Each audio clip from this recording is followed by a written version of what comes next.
proud. And I want to be a content creator, YouTuber. And then I like marunong ako sumayaw, kumanta, kahit ano pa, lahat ng ano. Tsaka marunong din ako ayun lang pala. Tsaka marunong din ako sumayaw.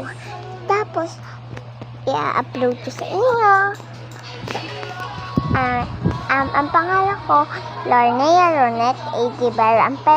Pero kakamitin ko yung account ng ate ko. Yung si Kalia Cart Isabel A. Divera.